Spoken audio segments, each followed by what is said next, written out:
Vamos a ver el flujo dentro de una máquina. ¿Okay? Un parámetro muy importante de la evaluación del comportamiento de la máquina es el caudal. ¿No es así? Entonces, si yo tengo el caudal, tengo la cantidad de masa, puedo calcular, porque el caudal por la densidad me va a dar la masa que va a estar circulando por el interior de la máquina. Pero hay que tener en cuenta que el fluido, que la cantidad de fluido que está saliendo de la máquina no es el mismo el que está interaccionando con el elemento que está originando el traslado de la energía. Que en pocas palabras, el impulsor. Entonces vamos a suponer que estamos considerando una bomba. ¿Qué hace la bomba? La bomba lo que hace es que succiona un fluido, que el impulsor succiona el fluido, le da una cierta cantidad de energía y sale el fluido por la parte de arriba. Pero, ¿qué pasa? Que esto está rotando. Si está rotando, eso significa que tiene que haber obligatoriamente una abertura entre la succión y la descarga. Y si hay una abertura, eso significa que por allí está pasando una cierta cantidad de flujo.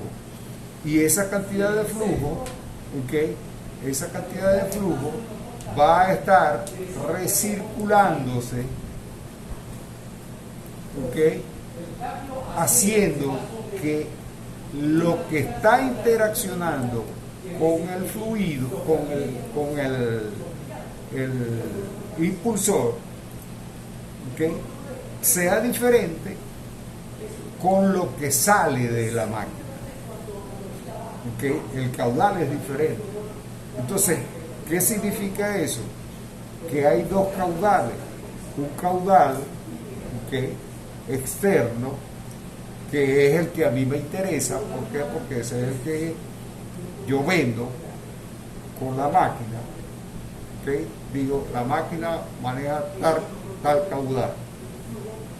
Pero en realidad eso no es verdad. ¿Por qué? Porque en el interior de la máquina, ese caudal, yo tengo que sumarle el de la recirculación, que está haciendo un trabajo, está recibiendo un trabajo adicional que no se refleja con el flujo correspondiente. Entonces, eso significa que voy a tener que evaluar el comportamiento de la máquina como una función del caudal real que va a estar pasando. Bueno, eso significa entonces que debo tener de alguna forma que considerar a la hora de hacer el cálculo correspondiente. ¿Por qué? Porque si yo lo hago en función de este caudal para calcular el comportamiento de la máquina, no estoy considerando apropiadamente la interacción de trabajo. Por lo tanto, entonces, tengo que establecer la relación entre los dos caudales. Esa relación, entonces, me lleva a que la máquina debe tener una eficiencia que normalmente se le llama eficiencia volumétrica, que sería la relación entre el caudal real de la máquina y el caudal de salida de la máquina. Entonces, esa diferencia que está representada por la relación correspondiente, la eficiencia volumétrica. Ok. Eso significa entonces que para hacer el cálculo, ¿okay?, yo tengo que tomar en cuenta el caudal que sale de la tubería, por supuesto, aplicando la ecuación de la energía, me quedaría esa expresión que aparece ahí. ¿Okay? Entonces, la potencia suministrada al fluido que sale de la bomba, ¿okay?, sería esa expresión que aparece ahí. ¿Okay? El caudal que pasa, ¿okay?, por la bomba, ¿okay?, sería igual a ¿qué? Al caudal que sale de la tubería entre la eficiencia volumétrica, ¿okay?, correspondiente. Entonces, eso significa que la ecuación de la energía yo no la puedo utilizar con la tubería, con el caudal de la tubería, sino con el caudal real, ¿okay?, que incluya la eficiencia volumétrica correspondiente. Entonces, para calcular la potencia del fluido, sería igual entonces, la potencia consumo de la máquina, perdón, sería igual entonces a la potencia que tiene el fluido, ¿okay?, entre la eficiencia volumétrica. ¿Por qué? Porque lo que está cambiando es que esta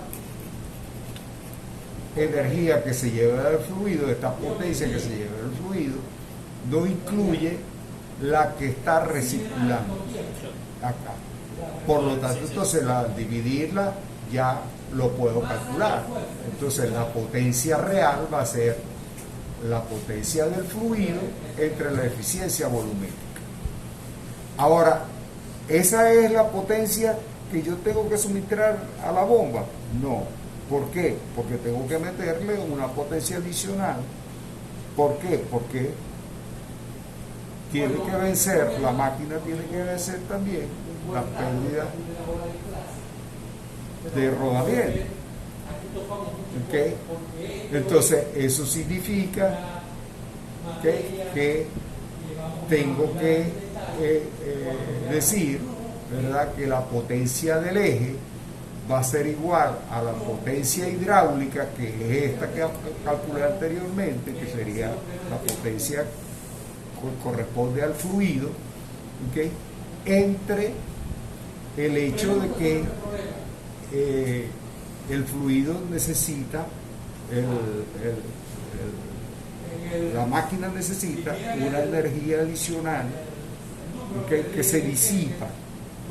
Entonces tengo que suministrarle esa energía producto de que el eje está rotando. ¿Okay? Entonces voy a definir una eficiencia, que sería la eficiencia mecánica. Entonces, eso significa que la potencia de eje, que la potencia de eje sería igual a la potencia al freno, que sería igual a la potencia de eje entre la potencia, la eficiencia mecánica, para calcular la eficiencia al freno, que sería la eficiencia que la potencia que calcular la potencia del freno, que sería la potencia que realmente yo tengo que suministrarle a la máquina. Entonces fíjese que la potencia que yo voy a suministrar a la máquina es más grande, es mucho más grande que la potencia hidráulica, que es la potencia que se lleva al fluido, ¿okay?, producto de estos dos aspectos correspondientes. Entonces, eso significa que la potencia del accionamiento va a ser igual a la potencia del freno sobre la eficiencia del accionador. ¿Por qué? Porque el accionador va a tener una eficiencia también. Entonces tengo que considerarla. En total, la potencia que tengo que pagar va a ser la potencia al freno entre la eficiencia del accionador. Ok, dicho esto, Entonces, tenemos en resumen, ¿verdad?, que una máquina, ¿okay?, el caudal real, tengo que corregirlo para dividiendo la eficiencia volumétrica, y ahí puedo calcular la eficiencia hidráulica, que sería la potencia hidráulica sobre la potencia de eje. ¿Okay? Después tengo la eficiencia mecánica, que sería la eficiencia de eje sobre la eficiencia del freno. Después tengo la eficiencia del freno, que sería la eficiencia hidráulica sobre la potencia del freno, que va a ser igual a la eficiencia hidráulica por la eficiencia mecánica por la eficiencia volumétrica. Entonces fíjense que la eficiencia del freno sería el producto de la eficiencia completa sobre una película fluida. Y si yo quiero la potencia total, pues tendría que incluir la eficiencia del accionador. Esquemático posible, Okay. para que se vea, se entienda el libro. Ok, ¿está claro? ¿Hay alguna pregunta? aquí hay una superficie. Ahora